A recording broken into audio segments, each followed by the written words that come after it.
하나님께서 교회를 부흥시키면서 성장하시는 아주 중요한 원리에 대해서 말씀을 합니다. 우리는 어떻게 생각하면은 이런 방법을 동원하고 저런 방법을 동원하면은 좋은 결과가 있지 않을까, 이런 생각을 참 많이 하게 됩니다. 사실 그런 방법론에 대한 연구가 신학의 각 분야에서 광범위하게 어마어마하게 연구되어 있고 또 제시되어 있기도 합니다.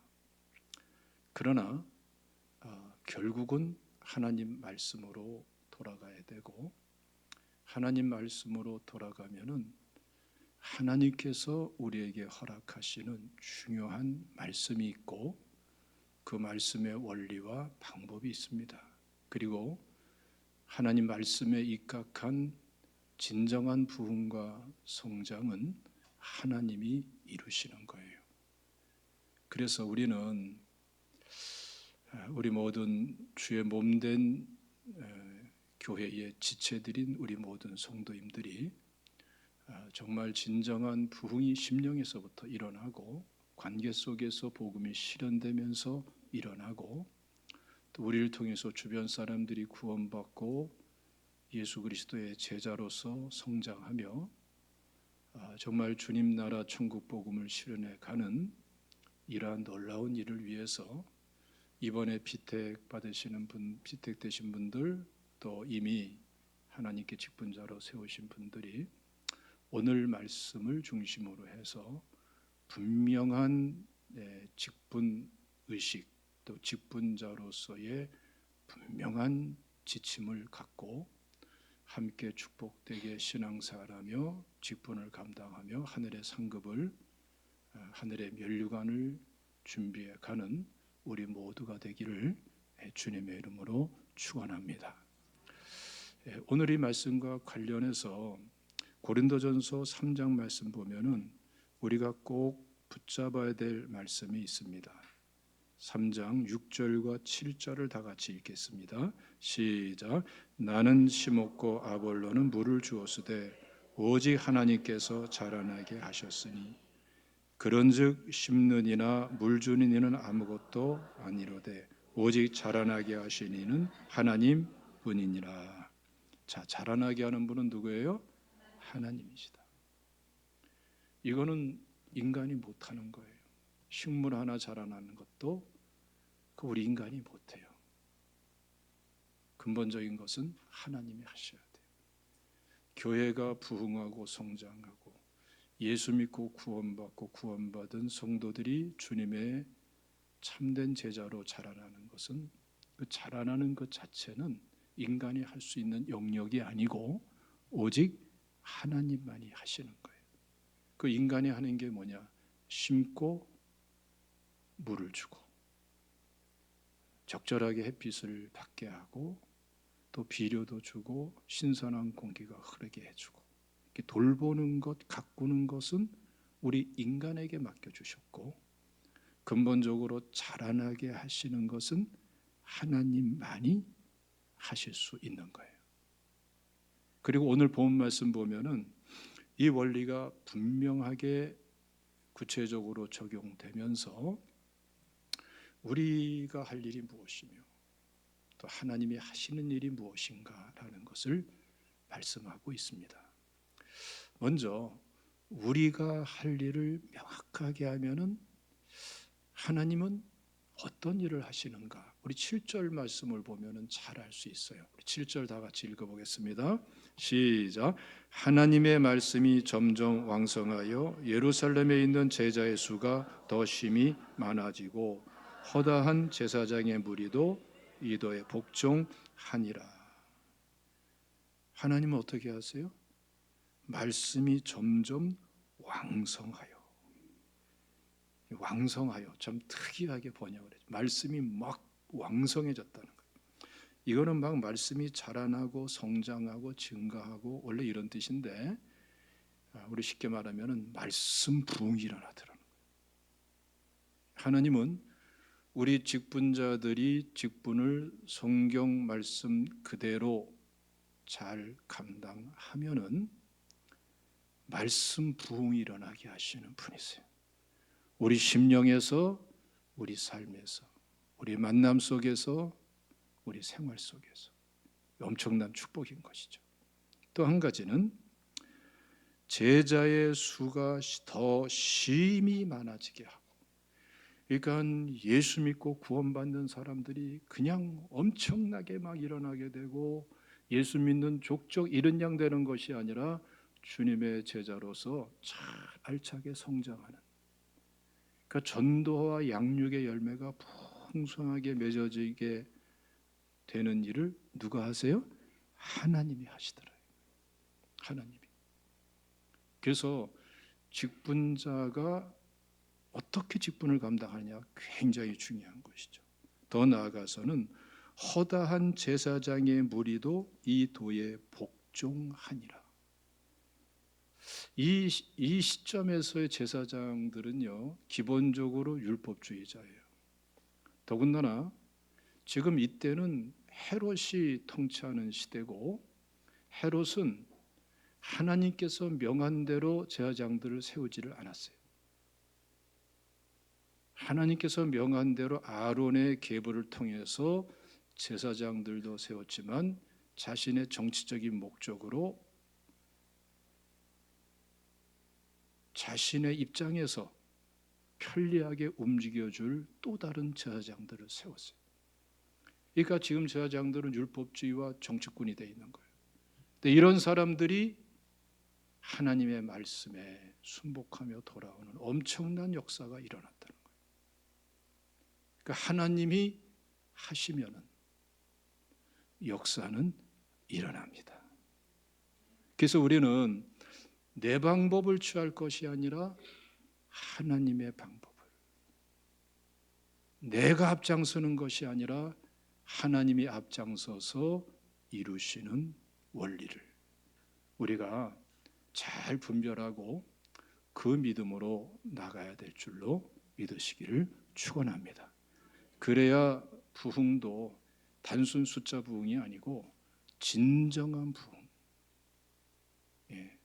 복음이 관계 속에, 삶 속에 온 교회에 실현되면서 이루어지는 부흥, 하나님 나라 차원에서의 부흥이 일어나게 될 줄로 믿으시기를 축원합니다. 자, 그런데 이러한 부흥의 역사를 하나님이 누구를 통해서 이루셨는가? 이 직분자를 통해서 이루셨단 말이에요. 그런데 직분자들이 무엇에 헌신되어졌는가에 따라서 이게 달라지는 거예요. 여러분, 직분자를 하나님이 왜 세웠다고 생각하세요? 직분이니까 일하려고 그렇게 일하라고 세웠다 이런 식으로 생각하기 쉬운데, 오늘 본문 말씀을 잘 보면은 그 일이 정작 무슨 일인가라는 것을 명확하게 말씀합니다.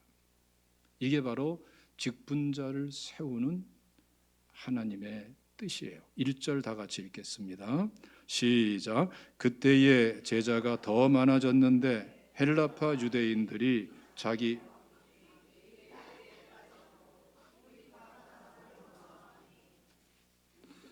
자, 이들에게 어떤 일이 생겼어요? 원망하는 일이 생겼어요.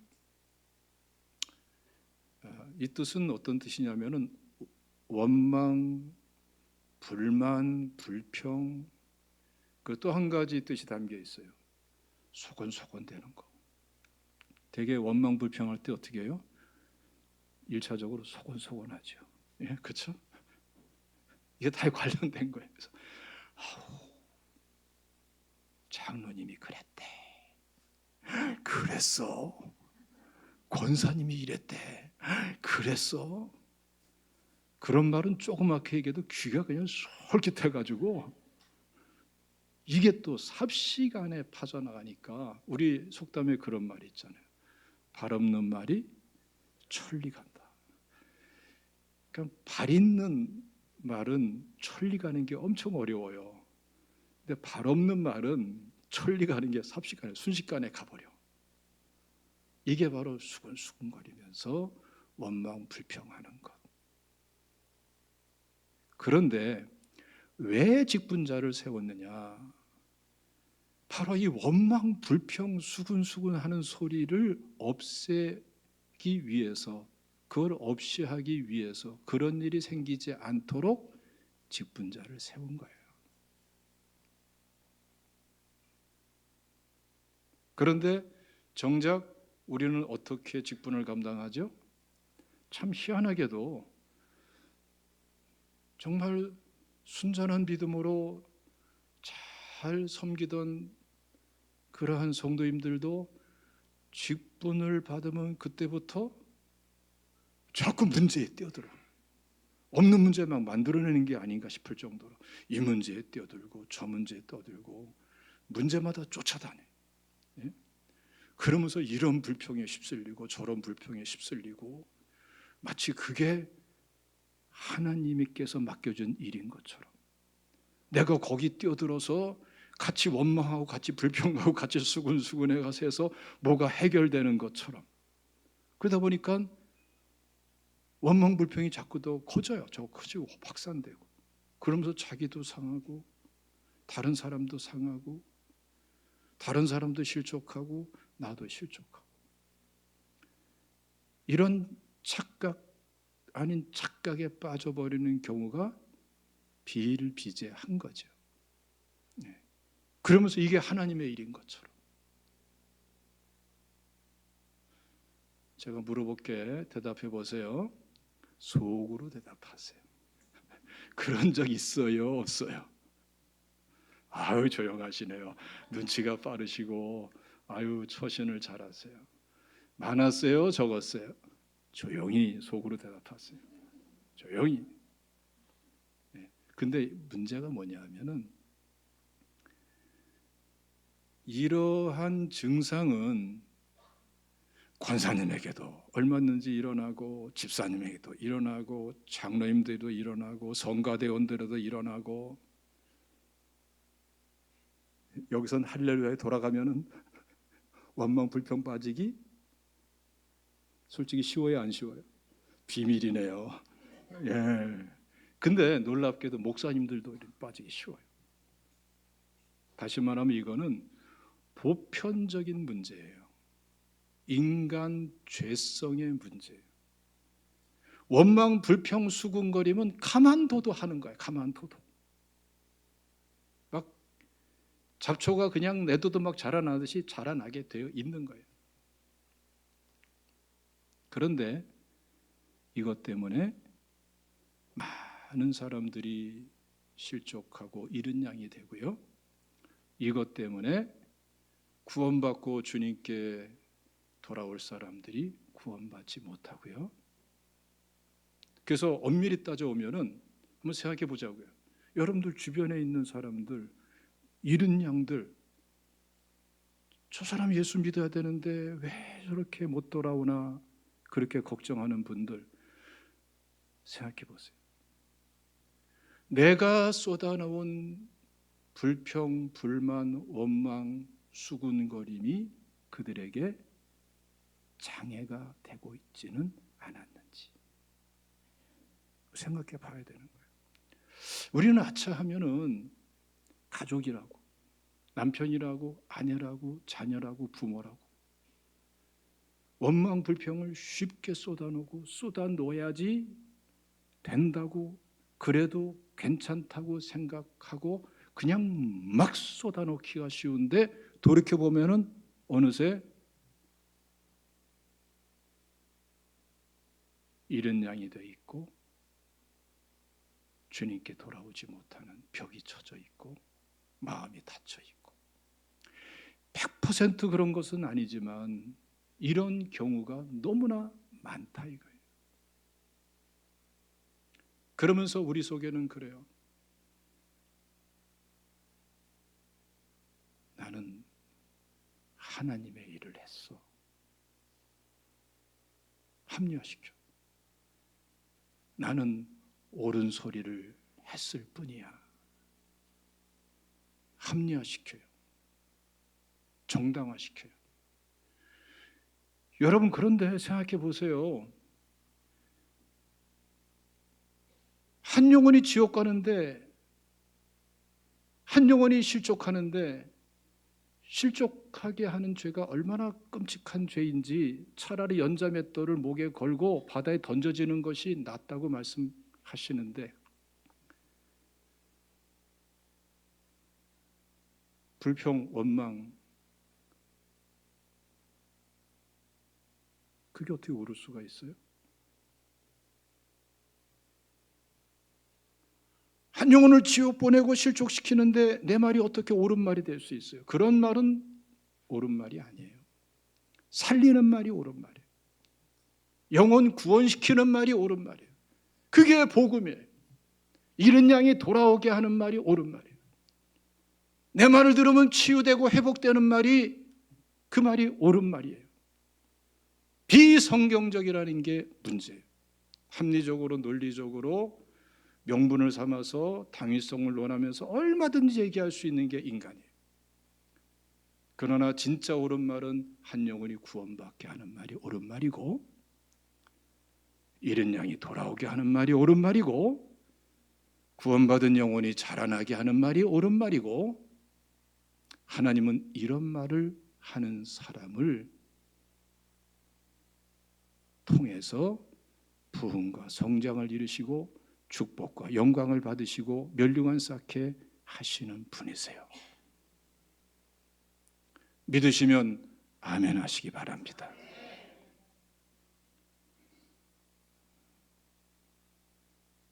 이상한 논리, 이상한 명분에 빠질 것이 아니고 성경 말씀의 원리대로 하나님 말씀의 기준으로 돌아와서 옳은 것이 뭔가를 분별해야 돼요. 그게 겸손이에요. 그래서 여러분, 오늘 말씀 보면은 원망 불평할 상황은 얼마든지 있다는 거예요. 오늘 말씀 보면은 뭐 악한 일, 나쁜 일 하다가 원망 불평 생긴 게 아니에요.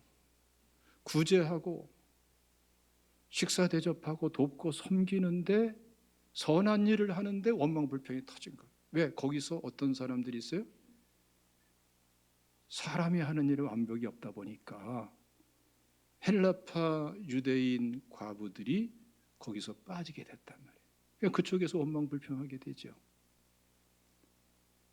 그래서 이러한 원망 불평하는 일이 없도록 하기 위해서 7분의 직분자를 세운 거예요. 그러니까 직분자가 해야 될 가장 본질적이고 근본적이고 한결같은 책임 사명이 뭡니까? 적어도 우리 교회 직분자가 있는 그곳에는 원망 불평 뒷소리가 없도록, 적어도 내가 있는 곳에서는 그 자리에서는 원망 불평 뒷소리가 없도록 하는 게 직분자가 감당할 책임이고, 하나님께서 그를 위해서 직분자를 세우신 거예요. 이번에 새롭게 피택돼서 세워주시는 분들도 이런 분명한 성경 그대로의 직분의식을 가지고 준비하시기 바라고, 이미 세워진 그러한 직분자들도 부족함이 깨달았다면 분명히 이러한 믿음으로 돌아와서 하나님 앞에 축복된 직분자로 드려지기를 주님의 이름으로 축원합니다. 여기서 직분자는요, 우리 얼핏 생각하면은 집사님들만 해당되는 것으로 생각하기가 쉬워요. 왜냐하면은 흔히 본문에 7분 세워지는 것을 7집사가 피택돼서 세워지는 것으로 많이 그렇게 규정을 하기 때문에 그렇습니다.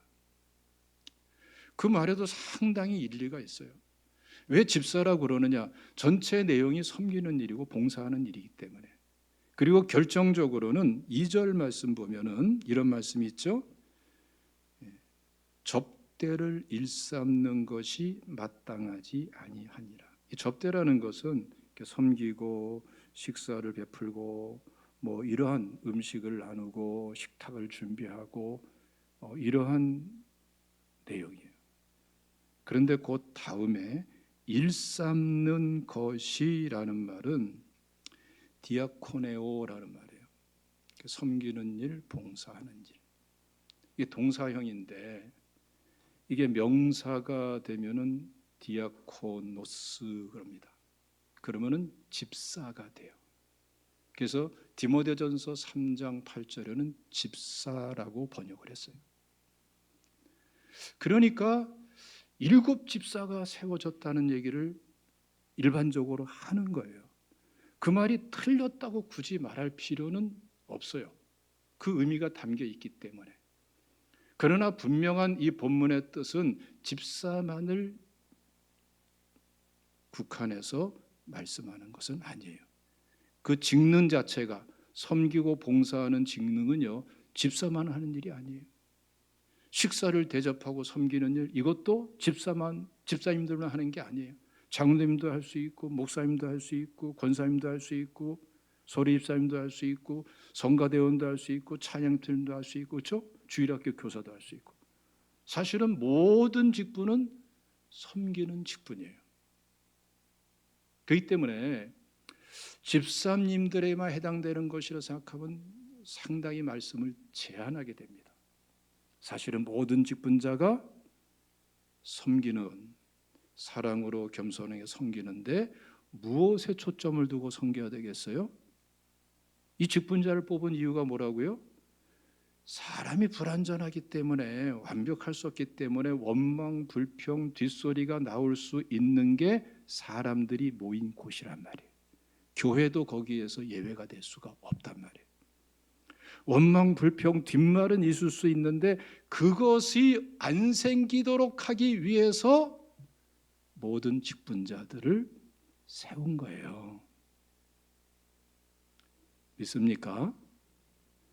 그런데 일반적으로 어떠냐 하면은 원망, 불평, 뒷말이 안 나오도록 세워진 직분자들이 원망, 불평, 뒷말 하는데 사명감을 가져? 이게 문제예요. 그러니 실족하고, 그러니 예수 믿지 못하고, 중직자는 더 뜨겁게 얘기해. 더 영향력이 커. 그러니 중한 직분이 있는 사람이 이런 입장에 서면 어떻게 돼요? 주변에 있는 사람은 그냥 쓰나미처럼 쓰러지는 거야. 이건 능력이 아니에요. 파괴지. 그러나 반대로 직분자들이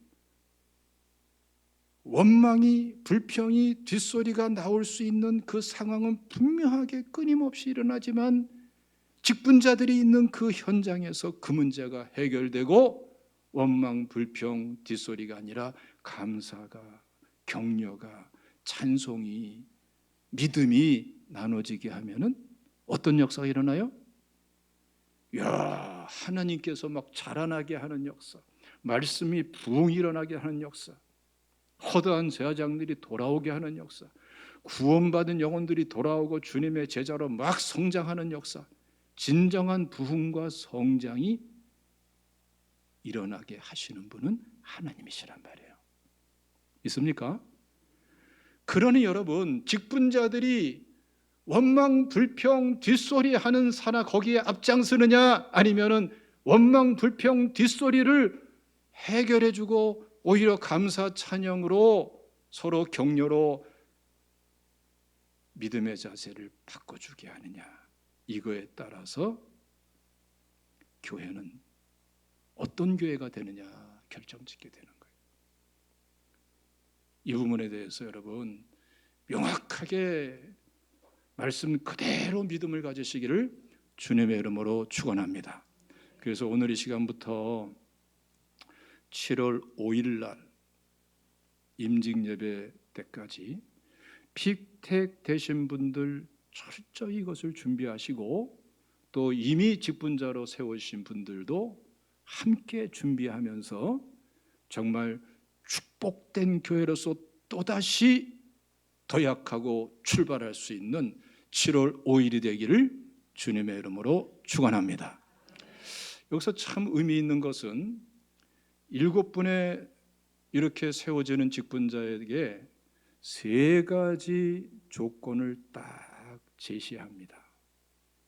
이 조건이 준비되어 있느냐, 그 사람을 세워야 된다 이거예요. 자, 한번 읽어보겠습니다. 3절 말씀 다 같이 읽겠습니다. 시작. 형제들아, 너희 가운데서 성령과 지혜가 충만하여 칭찬받는 사람 7을 택하라. 우리가 이 일을 그들에게 맡기고. 5절 시작. 온 무리가 이 말을 기뻐하여 믿음과 성령이 충만한 사람 됐어요. 거기까지만 합시다.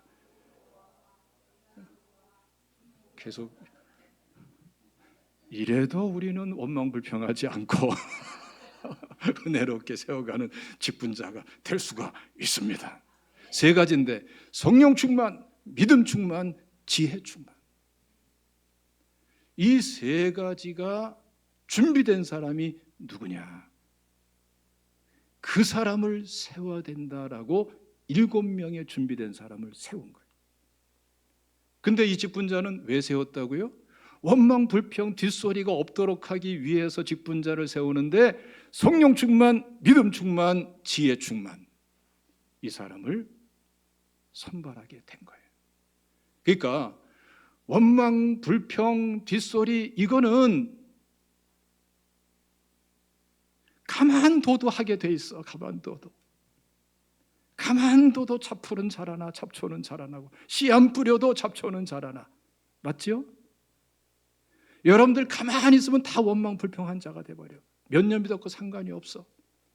그러나 성령 충만, 믿음 충만, 지혜 충만하면은 원망 불평 뒷소리 하는 사람이 아니라 그 소리가 감사로, 찬양으로, 격려로, 위로로 세워주는 사람으로, 열매 맺는 사람으로 역할이 달라지는 거예요.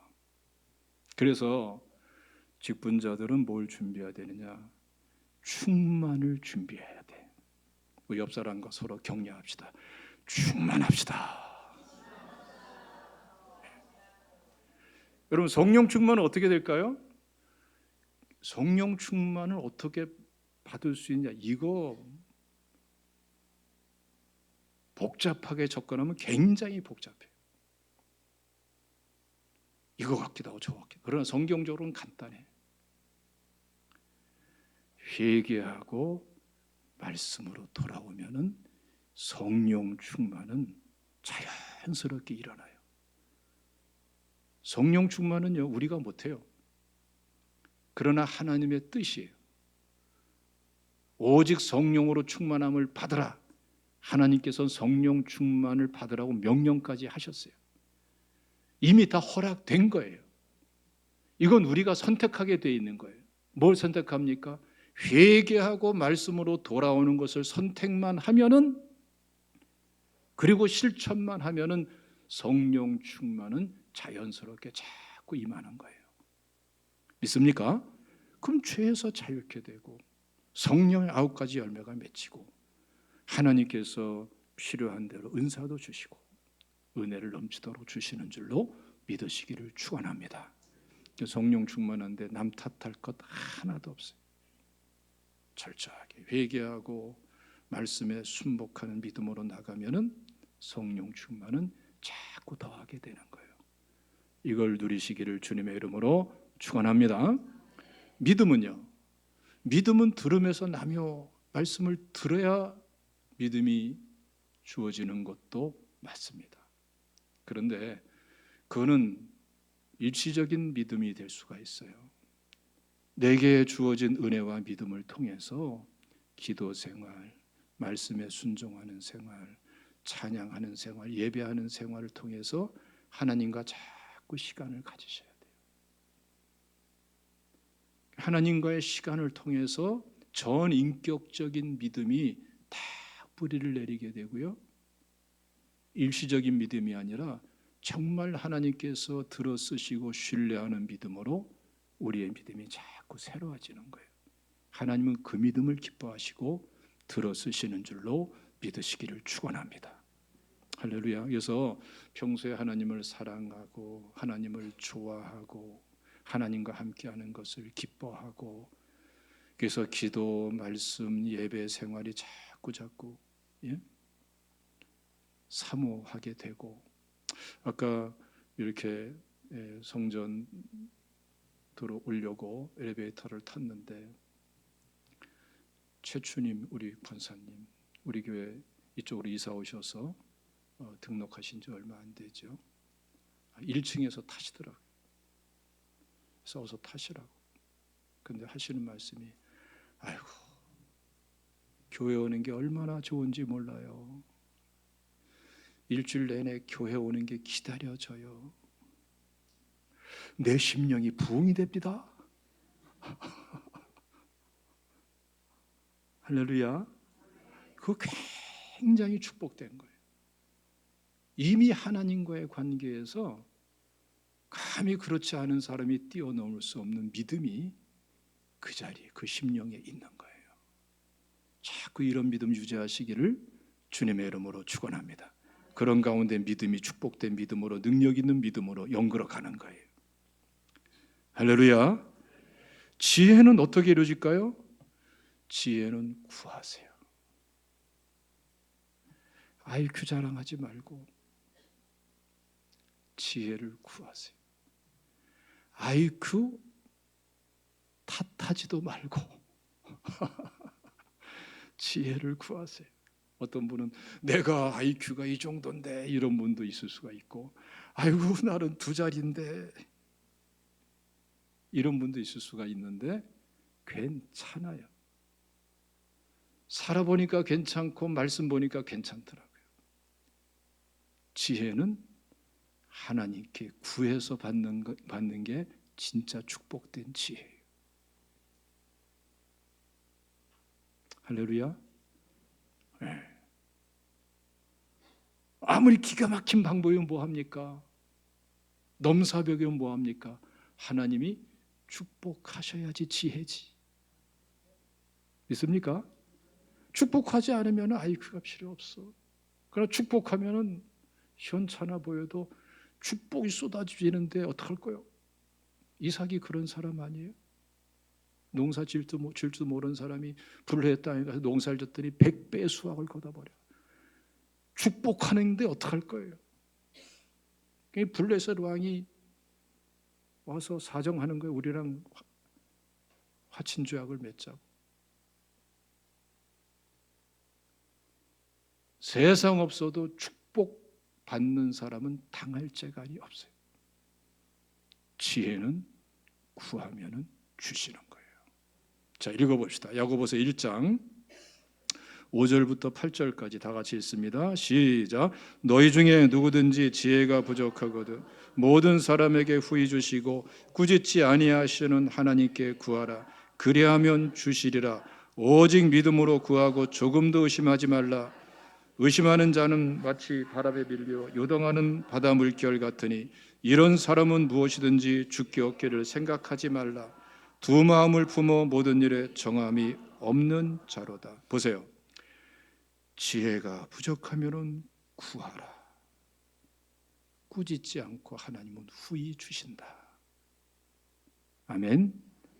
주세요.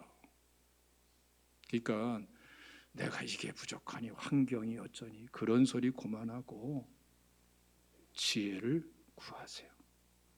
일상생활 속에서 직장 다니든 사업을 하든 가정 가사일을 하든 이웃과의 관계든 하나하나 일을 처리해 나갈 때에 내 지혜도 좋지만 내 경험과 방법도 지식도 좋지만 그것으로 멈추지 말고 하나님께 그 이상의 지혜를 구하세요. 하나님이 주십니다. 그래야 탁월하게 쓰임받게 됩니다. 하나님의 역사를 힘있게 됩니다. 할렐루야. 예? 그래야 간증도 많고요. 하나님과의 관계가 더 친밀해지고 축복된 사람 되는 거예요. 그런데 왜 8절까지 읽었는가? 이렇게 지혜를 구하는 과정에 거의 대부분 필연적으로 통과해야 될 관문이 있어요. 그게 뭐냐면은 믿음의 관문이에요. 실제로 하나님께 하나님 지혜가 필요합니다. 이거 하나님이 지혜 주셔야 되겠는데 어떻게 풀어갈까요? 할 때에 거의 대부분 꼭 찾아오는 게 믿음의 단계예요. 그때에 믿음을 선택하시기를 주님의 이름으로 축원합니다. 그러면 희한하게 우리는 경험할 수 있어요. 하나님이 지혜를 부어주시는구나. 지혜로 역사하시는구나. 이 말씀을 좀 날마다 좀 많이 경험하시기를 주님의 이름으로 축원합니다. 할렐루야.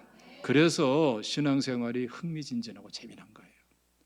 자, 조금만 더 말씀을 나눕시다. 그런데 이 모든 직분자에게 지금 원망, 불평, 뒷소리를 해결하도록 직분을 준 건데, 그런데 이와 함께 또 하나가 있죠. 자, 이 사도들에 대한 것이에요. 한번 읽어보겠습니다. 2절 말씀 다 같이 있습니다. 시작. 12사도가 모든 제자를 불러 이르되 우리가 하나님의 말씀을 제쳐놓고 접대를 일삼는 것이 마땅치 아니하니. 4절 시작. 우리는 오로지 기도하는 일과 말씀 사역에 힘쓰리라 하니.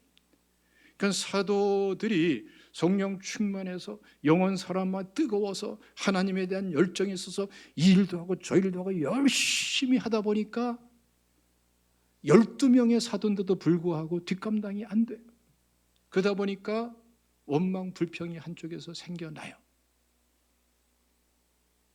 이때에 딱 깨달은 것은 이거는 지금 직분자를 세워서 성령 충만, 믿음 충만, 지혜 충만한 직분자를 세워서 이쪽에서 해결하도록 하자. 또 한 가지는 뭐예요? 우리는 말씀과 기도에, 말씀을 전하는 것과 기도하는 일에 전무하자. 이게 사도들이 결단한 거예요.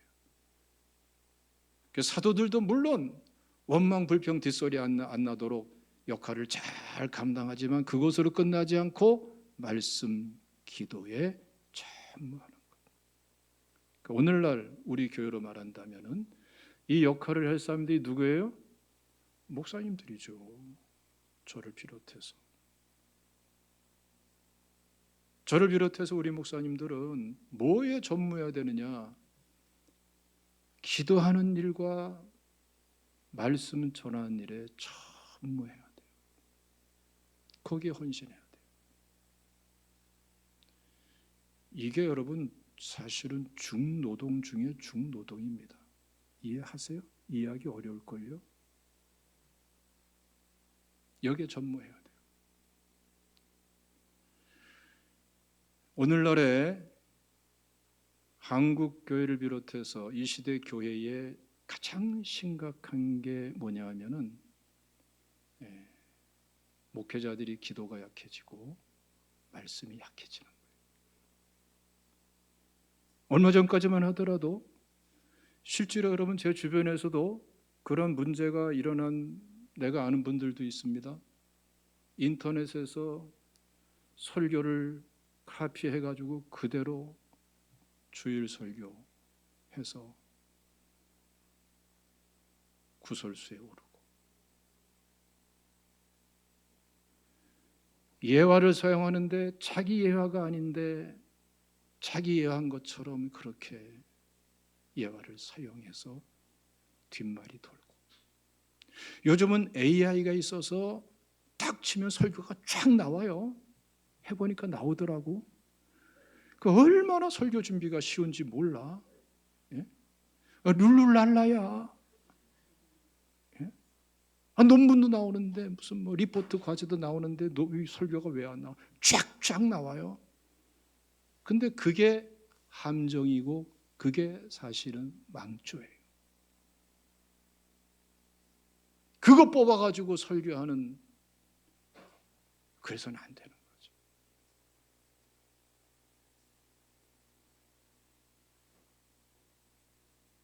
이러면 자기도 병들고 자기도 시들고 성도님들도 시들고 그러면 안 되는 거예요. 하나님 말씀은요, 오늘 이 시간에 하나님께서 어떤 말씀을 전하기를 원하시는가? 어떻게 전하기를 원하시는가? 그 본문을 분명히 확신 있게 붙잡을 수 있도록 하나님께 나가야 되고, 그리고 그 말씀을 연구해야 되고, 그리고 그 말씀 붙잡고 먼저 살아내야 돼요. 가만히 이렇게 설교를 보면은 그런 분들이 있더라고요. 설교는 뻔질하게 너무나 막 연예인이 뭐 발표하는 것처럼 너무너무 매끄럽게 잘 하는데, 보면은 지식이고 정보고 그냥 문장이지, 그리고 표현에만 잔뜩 노력을 기울인 것이 자기 게 아닌 게 다 알게 돼요. 여러분들 그렇게 분별이 되는 분들이 있을 거예요. 어느 정도 되면 다 분별돼요. 적어도 목회하는 사람들이 보면 다 알아요. 뭐 굉장한 얘기하는 것 같은데 자기는 정작 몰라. 지식적으로만 어느 정도 알 뿐이지 하나님과의 관계에서는 몰라. 왜 그래요? 살아보지 않았으니까 몰라. 말씀 붙잡고 씨름하고 살아보고 회개하고 돌이키고 또 이겨내고 승리하고 말씀에 순복하고 나가는 그 삶을 알아야 하나님과의 관계에서 말씀을 아는 것이고, 하나님이 전하고자 하시는 말씀을, 살아있는 말씀을 전할 수 있는 것이지,